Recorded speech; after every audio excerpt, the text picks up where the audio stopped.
Alors, bonjour. Aujourd'hui, dans cette nouvelle vidéo, on va voir comment est-ce qu'on enregistre une commande sur Odami. De base, Odami est configuré pour faire des ventes simples. Vente, achat, achat, vente, achat, vente. Mais si je suis un producteur, je suis un réalisateur, je serai des fois amené à faire des commandes pour des clients bien spécifiques. Et du coup, ce ne sera pas de type le client vient, il paye et il part. Mais plutôt, il va laisser sa commande. Je vais enregistrer sa commande. Ensuite, suivre les étapes de sa commande. Puis après, livrer sa commande et ensuite lui délivrer la facture. Soit il a payé au départ, soit il n'a pas payé au départ, etc. Donc, ce processus de, de fonctionnement est différent du processus classique qui nécessite à faire une vente simplement. Donc, pour faire ça dans Odjami, je vais me connecter à mon compte admin pour aller faire la configuration. Alors, je tape quoi? Alors, admin. Alors, première des choses, je vais aller dans paramètres. Arrivé dans paramètres, je vais sur configuration de l'application.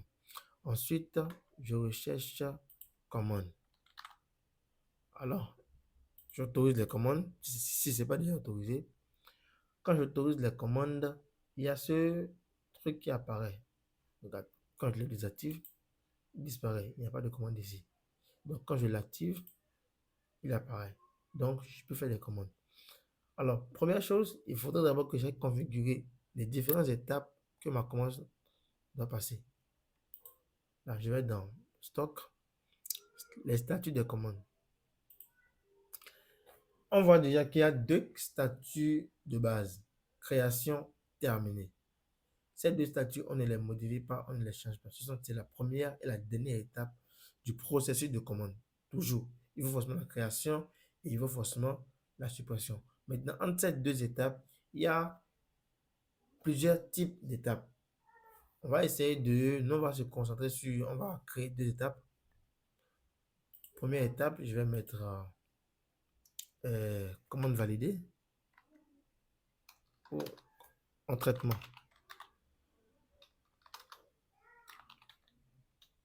En traitement. Je mets que c'est étape d'évolution 1. Et là, j'enregistre.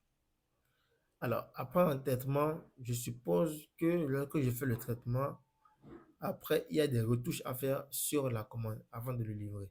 Donc, je crée une autre étape. On attend de retouches. Là, ce sont les commandes qui seront en attente d'être retouchées. Je mets OK. Étape 2. Je valide. Après, il y a une autre étape qui est maintenant en cours de retouche. Et là, je crée. Là, je vais seulement mettre en retouche. Après, vous pouvez créer autant de statuts que vous voulez, hein. Ça dépend de votre processus de travail. Je mets en retouche. Je valide. Alors, ici, il faut que j'actualise pour que le schéma se mette en place. Voilà. Donc, ici, on voit le schéma est clair. Un instant, je remets les... En attente. Enregistrer. Après. Donc, après 3. Alors, ici, je vois clairement qu'il y a création. Après, il y a en traitement. Ensuite, en attente de retouche. Ensuite, en retouche et terminé. Voilà, moi, mon processus que j'ai créé. Vous pouvez créer autant de processus que vous voulez, autant de statuts que vous voulez pour pouvoir effectuer pour pouvoir suivre les commandes que vous enregistrez auprès de vos clients. Ensuite, je suppose maintenant que le client me commande un sac à faire. Là, je vais chercher mon sac. À noter qu'ici, pas forcément besoin de créer tout type de sac que le client va commander, puisque de base, on ne sait pas les sacs que le client peut commander. Le client peut commander un sac à dos avec crochet de gauche, un sac à dos avec chapeau, etc. Donc, je ne vais pas créer tout type de sac possible. Moi, je vais simplement créer dans mon système sac à dos. Alors, une fois que j'ai créé sac à dos, je fais vendre. Et là, un truc apparaît ici. Je clique sur commande du client. Quand je clique sur commande du client, il y a ces différentes informations qui apparaissent que je dois renseigner. Note de la commande et date de livraison de la commande. Nom du client, montant encaissé, type de paiement. Si le client existe comme d'hab, je fais un nouveau, je sélectionne le nouveau client. Je sélectionne le client. S'il n'existe pas, je fais un nouveau client.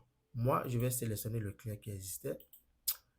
Ensuite, montant encaissé, je ne mets rien. Pas de défaut, il va prendre le montant total sur la facture. Bien sûr, ça, ce sont les informations de la facture.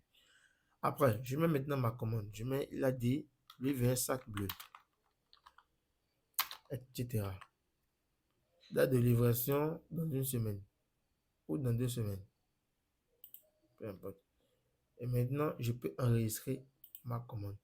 Une fois que j'ai enregistré ma commande, c'est une commande. La facture n'a pas été générée, vu que c'est une commande. Donc, je vais dans commande. Je vais dans création, vu que c'est la première étape de notre commande. Le voilà qui est ici, création. Lorsque je crée la commande, ok, peut-être c'est des différents types de personnes qui interviennent sur la chaîne, ou c'est une seule personne. Mais bon, je reçois toutes mes commandes que je crée là. Je reçois toutes les commandes. Peut-être il y a 100 ou bien il y a 50. Je les mets tous là. Pour ne pas que après j'oublie. Ah, peut-être qu'il m'avait commandé quelque chose, j'ai oublié. Le fait de ne pas l'avoir noté. Là, j'ai tous mes commandes qui sont ici en création.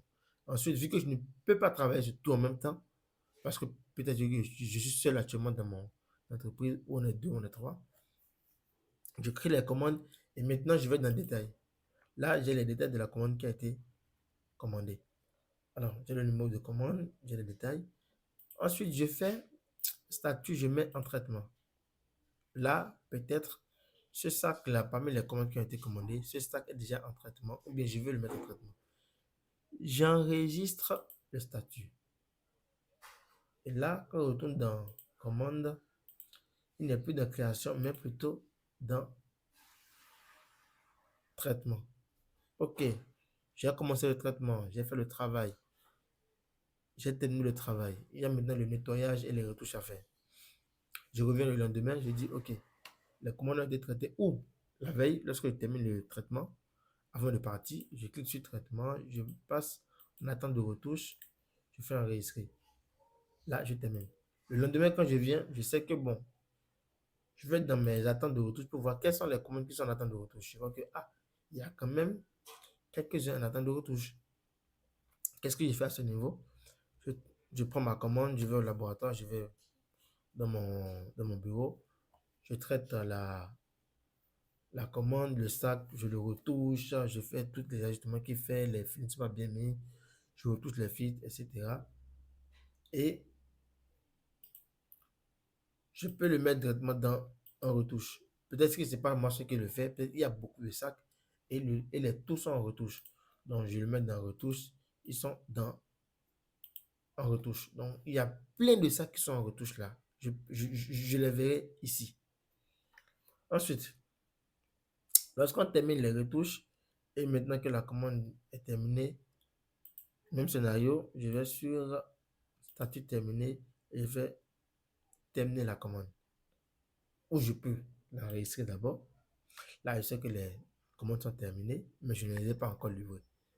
Lorsque je vais maintenant livrer la commande, je retourne sur statut terminé puisque ce sont les commandes qui ont terminé et qui sont en attente de livraison. Alors, je retourne sur terminé. Après, ça dépend, hein, on peut encore créer d'autres statuts qui sont en attente de livraison, on les met dedans. Ça dépend vraiment de votre processus. C'est vous qui définissez comment vous travaillez. Moi, j'ai seulement mis des statuts par hasard pour un peu illustrer le fonctionnement.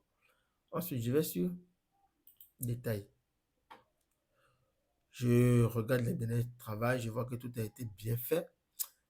Je fais maintenant terminer la commande. Ça me demande, êtes-vous sûr de vouloir terminer la commande? Je dis oui, je suis sûr parce que c'est terminé.